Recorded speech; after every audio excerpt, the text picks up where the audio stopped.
and living more on the defense side. And more importantly, that is where our people are suffering. That you find it's in the social sectors, it's in education, it's in health, that we need to increase resources so that we see. Yes, I'll appreciate we have given our community health workers, our promoters. I will appreciate we are looking at KMTC, but also in our House of Parliament, Mr. Speaker. I think going forward, we have to ask ourselves, how many KMTCs do we have now?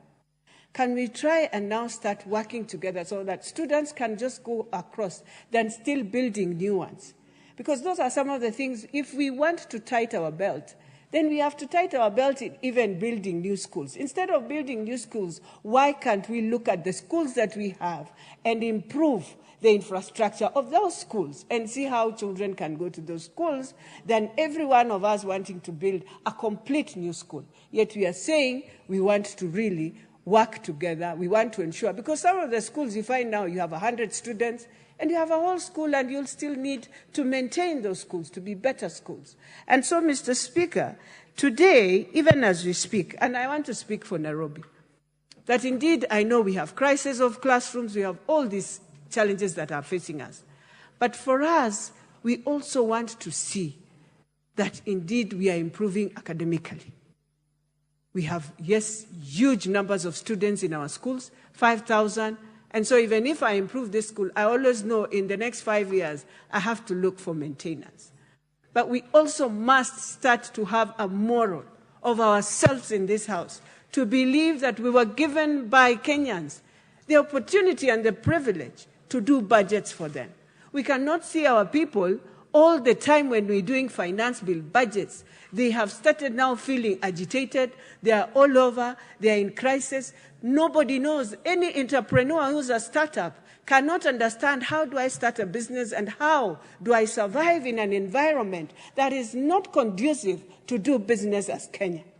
Yet we have decided to have a tariff that is within the East Africa. I will walk to Uganda, I will put in a company, I'll do everything and bring it in this country the same way. So why are we chasing away those people who would have done business in our country?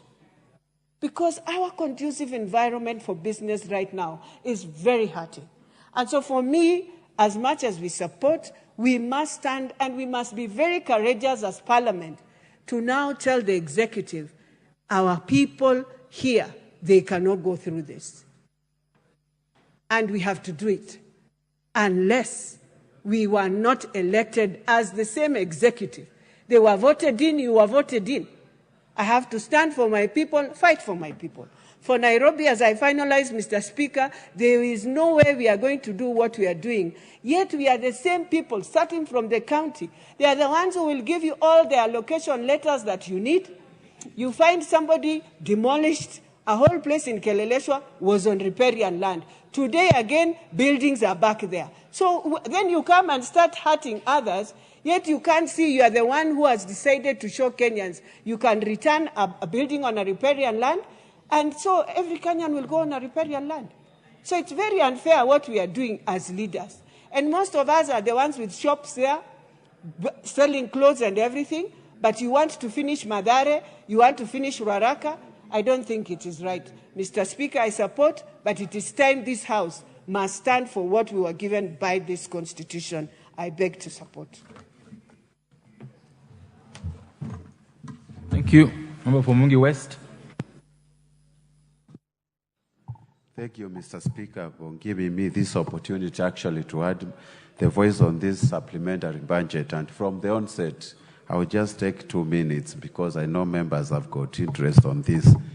Mr. Speaker, I would like to start by thanking the Chair Committee, Mheshimiwa Ndindi Nyoro, for the effort actually together with the members, the way they have done this supplementary budget, based on what we have been experiencing in terms of economic issues in this country, Mr. Speaker. There are some few things we want actually to laud in terms of the higher education you're actually gaining on this supplementary budget.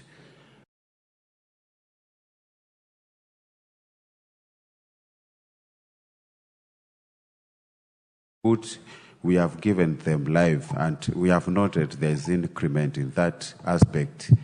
The other issue, of course, is security, which has gained in terms of the National Police Services, and we are happy that when I read the speech of the President during Mandaraka Day, there's optimism this current financial year, and indeed we have enhanced the fertilizer subsidy, and the sugarcane farmers are also going to gain in this supplementary budget. The issue of victims who experienced the El Nino, and we are still experiencing El Nino in some parts of our country. Our people are still gaining on this.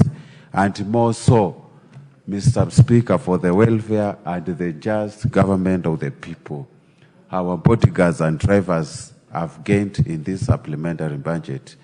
But, Mr. Speaker, I am worried by how we have really reduced the government spending on infrastructure.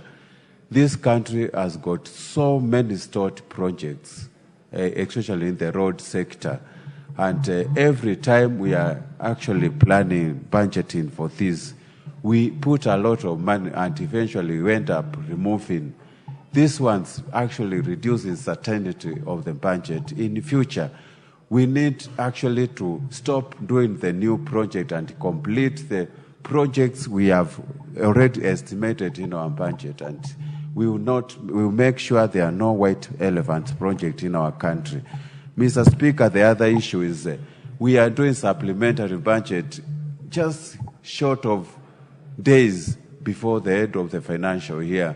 It is good the last supplementary budget be done at least 2 months before the end of the financial year, so that we can actually enable the users of this money to escalate the service to our Kenyans. And with those few remarks, I support.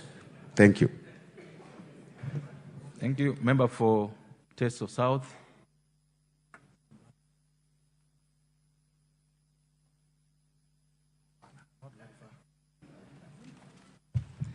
Thank you, Mr. Speaker, for the opportunity. From the onset, I rise to support the Supplementary Estimates 2 report. Honorable Speaker, this is a very important motion because the Supplementary 2 seeks to provide additional funding to cater for emerging priorities and emergencies. And Honorable Speaker, when I look at the recurrent expenditure